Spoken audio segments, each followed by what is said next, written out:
Right, ladies and gentlemen, MrSotko here. Welcome back to the channel. Today I want to talk about some crypto news. So I brought up a few articles here, and we'll go over them, talk about them, and see what you guys think about it. So the first one I have is cryptocurrency trader sues T-Mobile for giving hackers control of his account. Now, I did actually make a video on this a little while back. It was another crypto news type video, and I had multiple news up, and so somebody was hacked. So basically people call into T-Mobile, and they have a pretty big issue here, as people call in, and they basically usually get denied by the customer service agent. But what happens is that they'll call in again and again and again, until one of them allows them into the account, whether, you know, it being a customer service agent that just doesn't doesn't really care that day and decides to let them into the account. So T-Mobile was unable to contain the security breach until the next day. Excuse me. The hackers then shifted the spoils of 1,000 OMG tokens, sorry, and 19.6 BitConnect tokens, which at the time were worth something. Now they're worth basically nothing, for 2.875 Bitcoin. So they basically just shifted it all into Bitcoin and then took off with it, worth about $20,000 at the time, and transferred it out of his exchange account. So according to the allegations, T-Mobile is partially for the loss responsible because it was meant to add a PIN code to the account before November 7th, but the measure wasn't finally implemented. The company is also accused of allowing scammers to repeatedly call T-Mobile's customer support until eventually a representative would mistakenly grant them control over customer accounts without the needed identity verification. Apparently talking is very, very difficult today. So there's that. So if you have an account with T-Mobile, make sure that you guys have a PIN or something. Make sure you call in and ask them how your account is being secured, and if there is any other way that you can secure your account. So there's that. Nvidia CEO says cryptocurrency is not going away. Thursday, the company said on an earnings call Thursday that demanded cryptocurrency miners for its product beat expectations, but that overall that market segment remains a small one. So here's what I think about this article. The CEO is vastly out of touch with the crypto world, and I think that he assumes that all his GPUs are being bought for gaming, and at the moment that's simply not the case. GPUs are mostly being bought for cryptocurrency at the moment, and of course there are some gamers out there as well. Speaking with Barron's in an interview, Huang echoed that sentiment, remarking that clearly there's a lot of talk about crypto. Indeed, much has been said about demand for the firm's products, gripes from the gaming community about sky-high prices for GPUs, notwithstanding, and the long-term prospects Nvidia faces. So if you go to any of your local websites like Craigslist or OfferUp or even eBay, even Newegg, and you go and you check out GTX 1080 Ti's, even 980s, pretty much any video card is egregiously overpriced. 1080s Ti's going for $1,300, even 1080s. I even seen a 980 on Newegg for $1,100. So absolutely ridiculous. And the crypto was a real part of our business this past quarter, even though small overall. I highly doubt that, Nvidia. Wake up. Huang touted the benefits of the technology underlying cryptocurrencies. There is clearly a real utility with blockchain, Huang said, adding that he sees cryptocurrencies as being as real as any other type of virtual good or video game. He expanded on this idea, going on to say, and as you know, tens of millions of virtual goods are created and shared and sold in virtual reality. People invest thousands of hours to create spaceships in space that they battle against each other. I don't know what he's referring to. Maybe EVE Online there? So the concept of virtual goods and virtual worlds and virtual currencies all ties together. Bigger picture aside, the conversation around sales to miners is not that important for Nvidia, Huang argued, noting that, to us, it's all just demand for GPUs. Nvidia's chief financial officer, Colette Chris, had also downplayed the impact cryptocurrency mining during the quarterly earnings call on Thursday, saying it was hard to quantify just how much revenue the company made from sales to cryptocurrency miners. Let me just tell you, pretty much all of it, a lot of it, a huge portion of it. How do you guys not know this? Have you looked at cryptocurrency prices and GPU prices? I wonder, have you seen the warehouses that you can just Google that people have hundreds and hundreds and hundreds of GPUs lined up? We're talking thousands of GPUs in warehouses that some people are creating. So while AMD has remarked on the cryptocurrency situation, they said that they will increase production of their GPUs in order to meet the demand. Nvidia, so far, is completely oblivious, it seems. Which is a very, very interesting article. Arizona news. I live in Arizona. Arizona may become the first U.S. state to legalize Bitcoin as a payment option for tax purposes.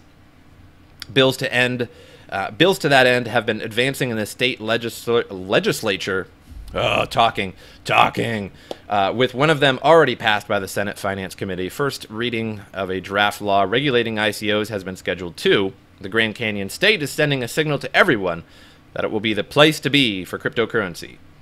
So if you guys would like to read the rest of this article, it's just, it is what it is. It just basically talks about the ability to pay your taxes in Bitcoin soon here. So pros and cons, according to a study by the University of Cambridge, the number of unique active users of cryptocurrency wallets may be up to 5.8 million. Probably more than that. I don't know if they're just referring to Arizona, but if they're not, that number is way, way too low. Phoenix businessman Jack Biltis, who is one of them, believes this is the way of the future. We actually allow employees to receive their paycheck through Bitcoin and even invest part of their 401k in Bitcoin. Now, I'm not sure if I agree too much with that. Here's the thing. If you receive your paycheck in Bitcoin, when Bitcoin is really, really high, yes, you're going to receive less Bitcoin. Right, because if, let's say you get paid $1,000 for that week or 2 weeks, for pay, if Bitcoin is really, really high, you're going to receive a very little amount of Bitcoin, comparatively. And if Bitcoin crashes down to, like, let's say $5,000, and you get paid $1,000, you're going to get more Bitcoin. So it's both good and bad in that sense. Now you're getting only $1,000 of Bitcoin if it's at 5,000, but you're getting more Bitcoin so that when it goes up, you've actually made more than when you received it at 10K. So both good and bad. And then even invest part of their 401k in Bitcoin. I don't agree with that because I believe in a 401k. It's a long-term, time-tested method of retirement and getting some additional money when you either quit your job or move on to a different job or retire, what have you. And it's a time-tested, proven way of making money. 401k, you put in $30 a paycheck and they match that $30, or they match it dollar to dollar, or this, that, or the other thing, and you make good money doing that. I do believe thoroughly in cryptocurrency, but at the same time, I wouldn't change my 401k to cryptocurrency just because my 401k, I know what it's going to be when I retire. Whereas cryptocurrency, is Bitcoin going to last 30 years? Maybe, maybe not. Maybe something better comes along. Maybe a better cryptocurrency comes along and then eventually Bitcoin dies off or just lowers in value quite a bit in 20, 30, 40 years when you retire. So I'm not sure if I can, I'm not sure if I can agree with that too much. And then some other people were fighting it. American dollars are good enough for me. They should be good enough for anybody who else pays taxes. And let's say Arizona does collect all these taxes in Bitcoin, and then Bitcoin just totally crashes, and maybe the crypto world just totally crashes in general. Well, not only the world is going to be in trouble, but in this case, Arizona will be in big, big trouble. So, yes and no. That's an iffy one for me. I'm going like this on that one. Hong Kong regulator will continue to police cryptocurrency exchanges and sales.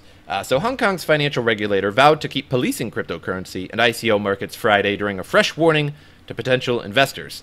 An announcement from the territory's Securities and Futures Commission Ashley Alder said the following of a vetting of exchanges and ICO providers for compliance. Market professionals should also play their role in ensuring the legality of token issuance and exchange, which echoes similar sentiments from U.S. regulators as well.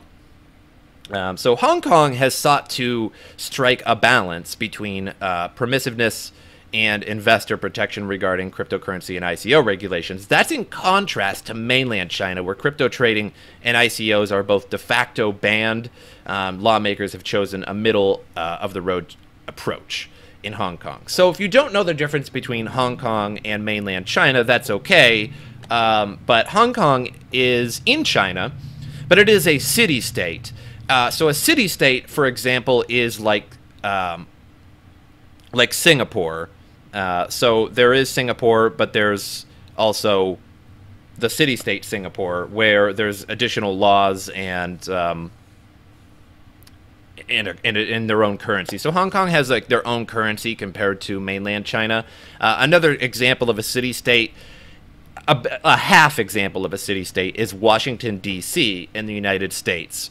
Washington, D.C., I wouldn't consider a complete city-state. It's sort of like half and half. It doesn't have its own currency, but it does sort of have its own laws, rules, and such. It's sort of separate from the federal government and state from Maryland, but then again, it's not in a sense. So Washington, D.C. is a little odd. So there's that, and if Hong Kong gets rid of cryptocurrency too, that would probably lower crypto prices a little bit more. Because China just has so much money and so many people that want to invest. Whenever China bans something, it really has a huge impact. This is actually a pretty interesting article. Very interesting to think about. Several engineers at the Russian Federal Nuclear Center have been arrested for attempting to use one of Russia's largest supercomputers for Bitcoin mining. The Federal Nuclear Center employs around 20,000 people and is located in Sarov, a secret, previously unmarked city where the first nuclear bomb was produced back in the Soviet Union. Sarov is still closed to visitors from abroad in Russia without the proper permission. It's surrounded by military fences and military patrols, so you don't want to go there. So the center's supercomputer, which has a capacity of 1 petaflop, so 1,000 trillion calculations per second, was not connected to the internet for security reasons when engineers tried to bring it online to utilize its power for mining. The security department was able to stop and apprehend the engineers. Wow. So if you had a supercomputer with 1 petaflop, I actually wonder how much Bitcoin that would produce, and I think that would actually have a worldwide ripple on the difficulty of Bitcoin, with a supercomputer crunching away and their ability to 1,000 trillion calculations per second. That would be interesting. That would be the equivalent of probably several warehouses of just simple ASIC miners. And that could have a potential ripple on the entire Bitcoin difficulty. So that is a really interesting article, and unfortunately for them, they've been arrested. But I guess it was their own fault. The ECB president says European banks could soon hold Bitcoin. So the European Central Bank president, Mario Draghi, if I said that right, weighed in on the topic of cryptocurrencies, referencing their discussions by other speakers during the meeting. He publicly stated that European banks could hold positions in Bitcoin after developments such as Bitcoin futures contracts listing by U.S. exchanges. The ECB chief revealed the authority hadn't observed any current trend of European banks holding cryptocurrencies. More pointedly, financial institutions in the European Union are showing a limited appetite for digital currencies like Bitcoin. He said, adding, this is currently the case despite a heightened public interest and appetite for cryptocurrencies. So, if the European Central Bank decides to use cryptocurrencies, that could also be pretty big for crypto as well. Now, I can't really advocate for the government getting into cryptocurrency necessarily. Even in the Arizona one, I sort of had some iffies on the state of Arizona accepting Bitcoin as tax. But it could have a good ripple for cryptocurrency. At the same time, it could have a bad ripple for cryptocurrency. As I said in a few videos, that banks and governments have said for a while that they don't like Bitcoin. But they like the idea of blockchain, and with blockchain, they could create an exact amount of currency. They could remove an exact amount of currency without actually having to go out and gather the old bills from banks and things like that and burn them like banks do today. And on top of that, they could also inflate it and deflate the coin at will, and of course control interest to an exact degree, which could speak poorly for the citizens of a country. It could also speak positively for the citizens of a country. So it's one of those things that we're going to have to see sooner or later. But I hope you guys enjoyed this video. I apologize for not being able to talk well. I know it's kind of, at this point, almost a job to me to be able to talk well. But, yeah, you get it. But I hope you guys enjoyed it, and I'll see you guys next time.